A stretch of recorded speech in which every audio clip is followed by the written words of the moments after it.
लपंडाव या मालिकेच्या आजच्या भागात काय दाखवणार आहे ते आपण इकडेच पाहणार आहोत. इथे गौतम हॉस्पिटलमध्ये आलेला असतो. तो कान्हाला म्हणत असतो की तुला अजूनही कळत नाही आहे का की सखी ही मी तुला तुझ्या आयुष्यातून पूर्णपणे काढून टाकले. तुला समजलं पाहिजे की ती तुझ्याशिवाय खुश आहे आणि तिला तू नको आहेस आयुष्यामध्ये. ती इतकी तुला कंटाळून गेली आहे की तिची साखरपुड्याची जी अंगठी आहे तीसुद्धा आपोआप गळून पडली आहे असं म्हणून आता तो त्याला सांगत असतो. तेव्हा इकडे कान्हा त्याला म्हणतो की ते काही असो सखी मॅडम, फक्त मला सुखात आणि आनंदात पाहिजे, बाकी मला काही एक नको. मग तो म्हणतो की असं ना, मग सखीला देऊन टाक दिवस असं म्हणून तो त्याला म्हणत असतो. इतक्यातच आता पुरुषोत्तमला मीनाक्षीचा कॉल येतो. ती विचारत असते की नेमकी काय तिकडे कंडिशन आणि कसं काय चाललं आहे. तेव्हा इकडे पुरुषोत्तम हा म्हणत असतो की अजिबात चांगली नाही आहे. तेव्हा लगेचच मीनाक्षी म्हणते की बरोबर, चांगली नसायलाच हवी, कारण मी पण आता इथे देवाकडे प्रार्थना करते की सखी ही बरीच न व्हावी म्हणून. मला खरंच एवढा राग आहे त्यांचा की मी अशीच प्रार्थना करणार. दुसरीकडे डॉक्टर हे मात्र सखीला ची ट्रीटमेंट करत असतात. तिला काय हवं काय नको ते बघत असतात. तर त्याबरोबरच मीनाक्षी ही तिकडे बसून देवाकडे बसून प्रार्थना करत असते की देवा सखीला अजिबातच बरं करू नको. आणि त्यासोबतच ती फक्त आणि फक्त सखीच्या वाईटासाठीच देवापुढे प्रार्थना करत असते. आणि त्या सगळ्या गोष्टीचा इफेक्ट हा सखीवरती सुद्धा होत असतो. इथे आता मीनाक्षी जी आहे ती जशी एक एक जी ओवाळा आहे ते देवासमोर फिरवत असते, तेव्हा सखीची कंडिशन तिकडे अजून आणि अजून ही बिकट होत असते. तिला काहीही करून सखीची जी कंडिशन आहे ती एकदमच स्टॉप करायची असते. तिला अजिबातच सखी जी आहे ती जिवंत नको हवी आहे, म्हणून ती देवापुढे तशीच प्रार्थना करत असते. देव जो आहे तो सखीच्या बाजूनी अजिबातच यावेळेस चालत नाही. इकडे आता जे कान्हा आहे तो वाट पाहत असतो की नेमकं आतमध्ये काय होतं आहे आणि काय नाही ते.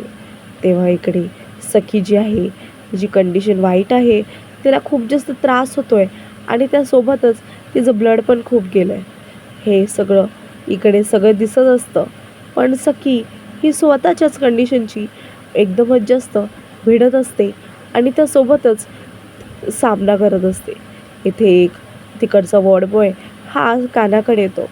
तो त्याला म्हणतो सुद्धा की तुम्ही कान्हा ना, म्हणून मी तुमचं स्वयंवर हे टी व्हीवर पाहिलं आहे आणि सखी मॅडम या खूप चांगल्या आहेत. ज्या माणसं चांगले असतात त्यांच्यासोबत चांगल्याच गोष्टी घडतात. इतक्यातच बाहेर डॉक्टर येतात. ते कान्हाला भेटतात.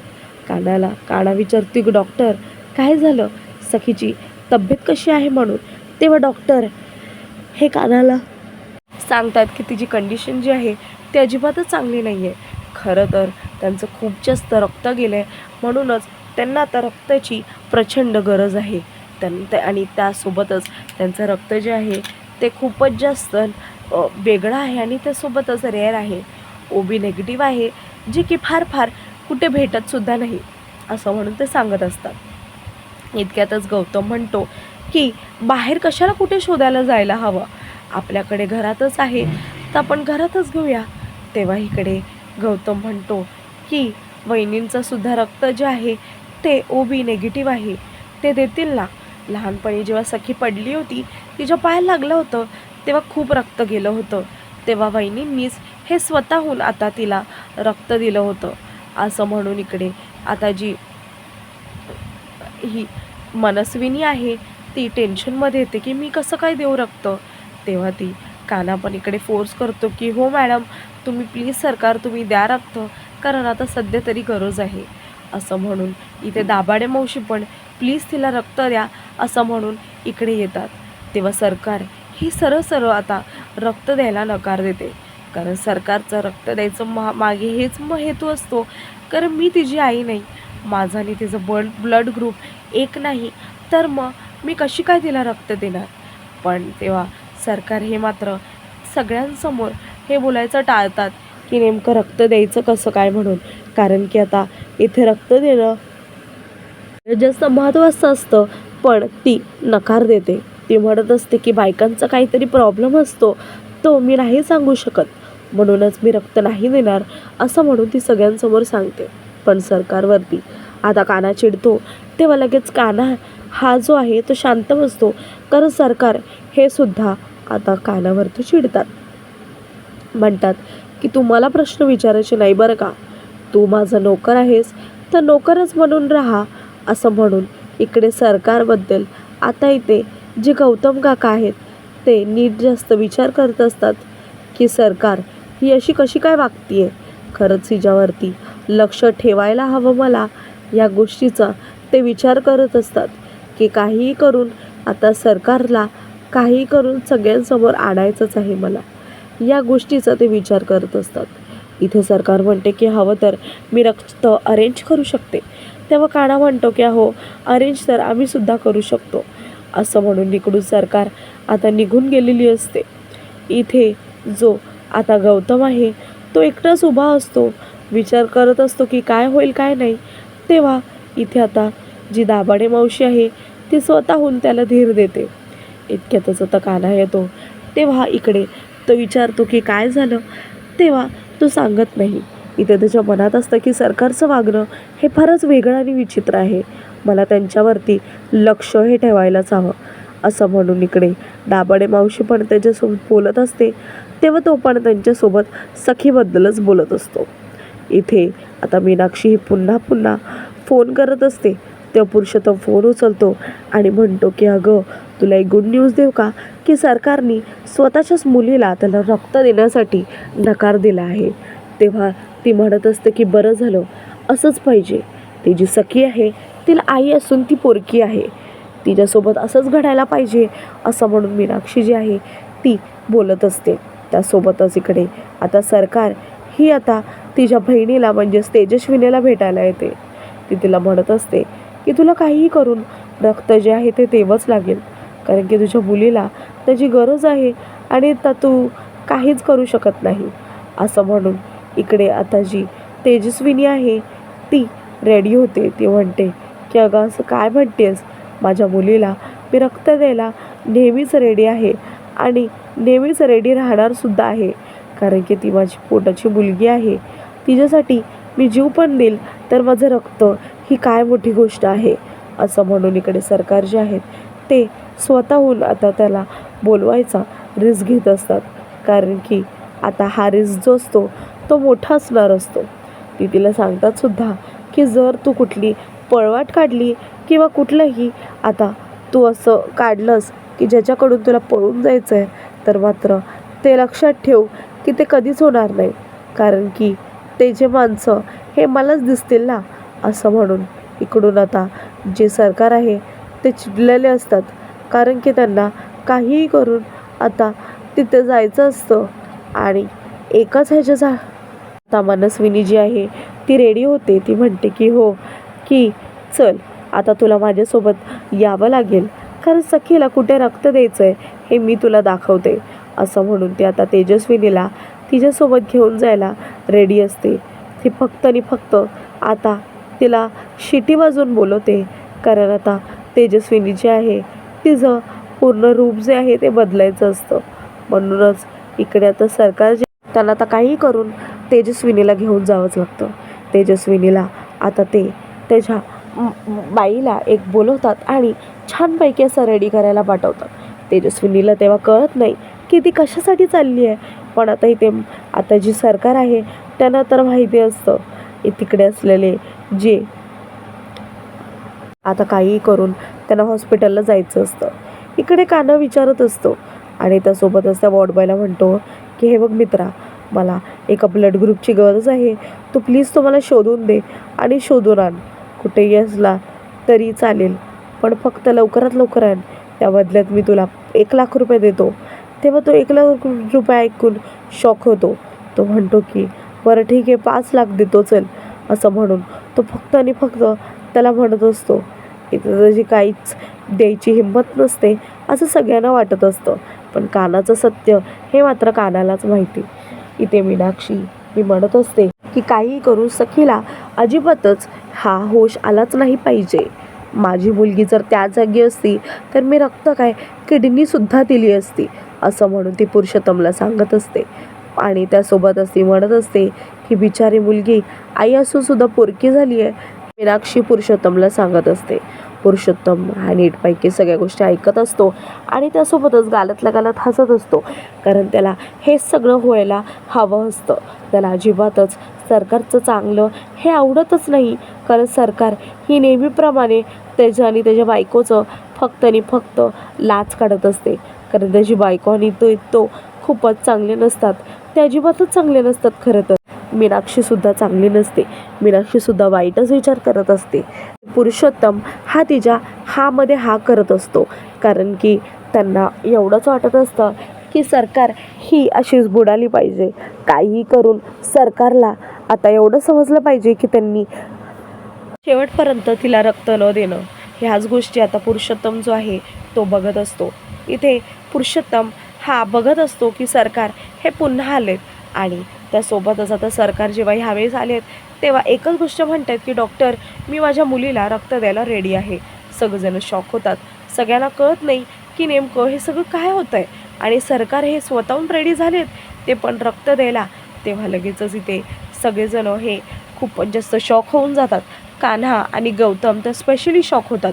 खरं तर इथे तेजस्विनी ही हॉस्पिटलमध्ये खूपच वर्षानंतर आलेली असते. ती सगळीकडे पाहत असते तर सगळीकडे हे फक्त आणि फक्त तिची माणसं असतात, तिचे घरचे असतात, ज्यांना ते स्वतःहून आणि आपुलकीने पाहत असते आणि त्यासोबतच ओळखत असते. इथे आता जो गौतम आहे तो तेजस्विनीकडे एकदम शॉकच्या नजरेने पाहत असतो की अचानकच हिला काय झालं आणि अचानकच ही अशी कशी काय बदलली, नेमका हिचा हेतू काय आहे या सगळ्या मागे हे मला कळत नाही आहे, असं म्हणून इकडे आता तेजस्विनी जी आहे ती सगळ्यांना शॉक करून बसवते. इथे दाभाड्यांना तर बरं वाटतं, पण तिथे लांबून जी तेजस्विनी आहे ती दाभाड्यांना पाहत असते की नेमकी दाभाडे हे कसे आहेत, अजून शांत निरागस. आणि त्यासोबतच इकडे आता ती गौतमला सुद्धा पाहते. गौतम हा उंच भला मोठा आणि पुरुषोत्तम हा छोटासा, असा ह्या गोष्टीचा डिफरन्स हा तिला दिसतो. तेजस्विनी शॉक असते, पण तिच्यासोबत असलेली बाई जी आहे ती सतत तिला खेचत इकडे तिकडे घेऊन जात असते, कारण की तिला असं वाटतं की जर तेजस्विनीनी कुठे जर असा हात लावला आणि त्यासोबतच तिचं काही झालं आणि तिचं सत्य समजलं तर मात्र काही खरं नाही, असं म्हणून इकडे तेजस्विनी जी आहे ती म्हणत असते की माझे माणसं हे सगळे माझ्या जवळ असतानासुद्धा मला काहीही करता येत नाही आहे, असं म्हणून इकडे तेजस्विनी जी आहे ती विचार करत असते. गौतमला सुद्धा पाहत असते. गौतम हा शॉक होऊन आता सरकारकडे पाहत असतो की सरकारचं वागणं हे त्याला आता प्रचंड विचित्र वाटत असतं.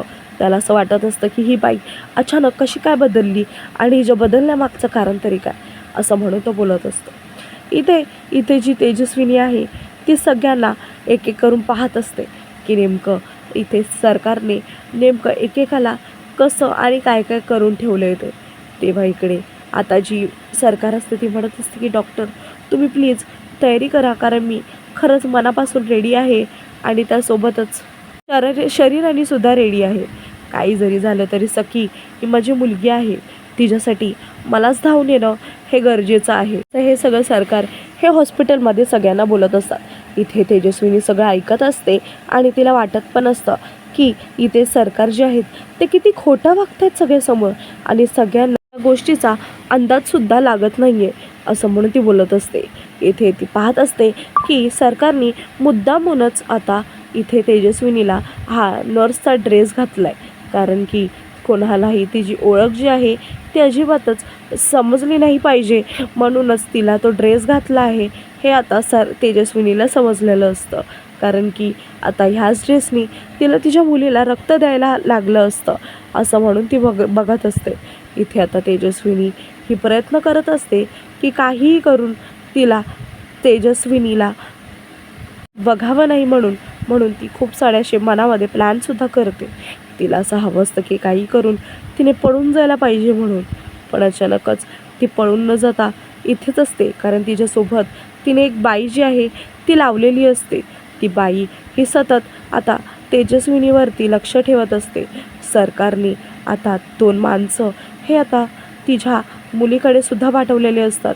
ती म्हणत असते की जर तू कुठली आणि कसली चालाकी केलीस तर माझे माणसं जे आहेत ते तुझ्या मुलीला खल्लास करून टाकतील, एवढं मात्र लक्षात ठेव. असं म्हणून इकडे तेजस्विनी जी आहे ती आता एकदम जास्त टेन्शनमध्ये येते. कारण की तिला असं वाटतं की जर मी काय केलं तर मात्र माझ्या मुलीला काहीतरी होऊन जाईल. म्हणूनच मी आता असं कुठलंच पाऊल नाही उचलणार जेणेकरून माझ्या मुलीला त्रास होईल आणि तो त्रास मलासुद्धा सहन होणार नाही. असं म्हणून इकडे तेजस्विनी जी आहे ती आता इकडे सरकारकडे पाहत बोलत असते. इथे सरकार हे आता म्हणतात सुद्धा की करच तू काही चालाकी नाही, बंदूक जी आहे ती तुझ्या पोरीच्या डोक्यात गेली तर एवढं मात्र लक्षात ठेव. असं म्हणून इकडे ती तिला म्हणत असते आणि म्हणतात सुद्धा की बापरे, नर्सच्या ड्रेसमध्ये तर फारच तू सुंदर दिसतेस आणि त्यासोबतच अचानकच तुला असं बघितलं ना तर तू खूपच जास्त विचित्र आणि वेगळी दिसतेस. ह्या गोष्टी पण मला आता जाणवल्या. असं म्हणून इकडे सरकार जे आहे ते तेजस्विनीला म्हणत असतात. तेजस्विनी ही विचारतच असते की ढेकळं गेलं माझं रूप आणि काय ते माझी मुलगी ही माझ्यासाठी आता सध्या तरी फर्स्ट प्रायोरिटी आहे. मला काही करू माझ्या मुलीला वाचवायचं आहे आणि त्यासोबतच तिला त्या संकटातून बाहेर काढायचं आहे.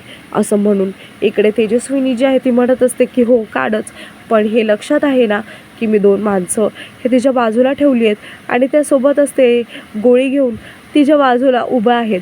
तू जरी काय केलं तर ते लगेचच तिला गोळी मारतील, एवढं मात्र लक्षात ठेव. असं म्हणून इकडे तेजस्विनीला आता प्रचंड धमकावलेलं जातं.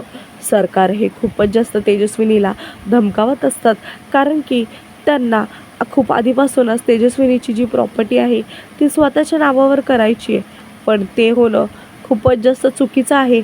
असं म्हणून इकडे आता तेजस्विनी जी आहे ती पाहत असते की बापरे, एवढं कसं काय, तेवढ्यातच छोटंसं गिफ्ट हे माझ्या मुलीला माझ्याकडून होऊन जाईल. असं म्हणून इकडे सरकार जे आहे ते आता सगळ्यांसमोर बोलत असतात. इथे आता जी तेजस्विनी आहे ती मास्क नाही घालत तेव्हा सरकार ही तिला ओरडते. तिला म्हणते की तुला मास्क हा घालावा लागेल आणि काही करू माझ्यासोबत यावं लागेल, कारण तुझ्या मुलीला जर वाचवलं नाही तर ती प्रॉपर्टी ही सगळी माझ्या नावावर कशी करणार. असं म्हणून ती बोलत असते. इथे जर तुझी मुलगी पण मेली तर मात्र ती पण आता 9 महिन्यासाठीच या जगात मिक्स होऊन जाईल. असं म्हणून इकडे आता सरकार जे आहेत ते आता तेजस्विनीला म्हणत असतात. तेव्हा इकडे तेजस्विनी जी आहे ती रेडी असते आणि हॉस्पिटलमध्ये जायला रेडी होते. इथे सगळेजण आता कन्फ्यूज असतात, पण आता इथे तेजस्विनी ही बघतच असते की कशी सरकार ही भांडते. तेव्हा सरकार ही आता गौतमशी भांडत असते कारण गौतमने हा तिला प्रश्न विचारलेला असतो की तू आधी नाही म्हणालीस आणि आता हा म्हणालीस. तेव्हा लगेच सरकार म्हणतात की आमचे काही प्रॉब्लेम असतात आणि ते प्रॉब्लेम आता सॉल्व्ह झालेत. असे म्हणून आता ती तेजस्विनीला आतमध्ये चल असा इशारा करत असते. तेव्हा इकडे तेजस्विनीला आता तिचं जे काही आहे ते अजिबातच आवडत नाही. ती म्हणत असते की जेवढे भेटवायला आणलं आहे ना, असं म्हणून ती तिला इशाराने आत जा असं म्हणत असते. तिच्या बाजूची जी मुलगी आहे जी तेजस्विनीला सावरत सावरत आता आतमध्ये घेऊन जात असते, ती तिचा हात पकडून पकडून तिला आतमध्ये घेऊन जात असते. ती मास्क काढायचा प्रयत्न करते, पण इथे जी ती आता बाजूवाली आहे ती अजिबातच आता तिला मास्क हा काढून देत नाही. इथे सगळेजण हे टेन्शनमध्ये येतात की बापरे, हे सगळं काय होतं आहे आणि काय नाही ते. तेव्हा इकडे आता तेजस्विनी ही सुद्धा आता आतमध्ये निघून जाते. तिघी चौघीजणी ह्या आतमध्ये जातात आणि त्यासोबतच सगळ्या ह्या आता फॉर्मॅलिटीज ह्या कंप्लीट होतात, कारण की आता तिला रक्त हे द्यायचंच असतं. इथे आता त्यांना कळत नाही की सरकार जे आहे ते अचानकच कशी काय रेडी झाले आणि त्यांना कशी काही ही सुदबुद्धी सुचली की त्यांच्या मुलीला त्यांनी रक्त द्यावं म्हणून. काना तर कन्फ्यूज असतो, कानाला तर काहीच कळत नाही की नेमकं सरकार हे कसे काय रेडी झाले म्हणून. आणि त्यासोबतच सरकार हे आता आतमध्ये निघून जातात आणि दरवाजा हा बंद होतो. इथे तेजस्विनी जी आहे ती त्या बाईला चकमा देऊन पाणी प्यायला निघालेली असते आणि त्यासोबतच ती आता ह्या विचारातच असते की काही करून मला ते इथून जायचं आणि ती कान्हाला टक्कर देते. इथे किरण हा कानाला म्हणतो की अशी कशी सरकार हे अचानकच रेडी झाले आणि सरकारला पाहून त्या बाईला पाहून आणि शॉक होतो की तुम्ही, आणि तेव्हाच तो तिकडेच शांत बसतो आणि भाग हा इकडे संपून जातो.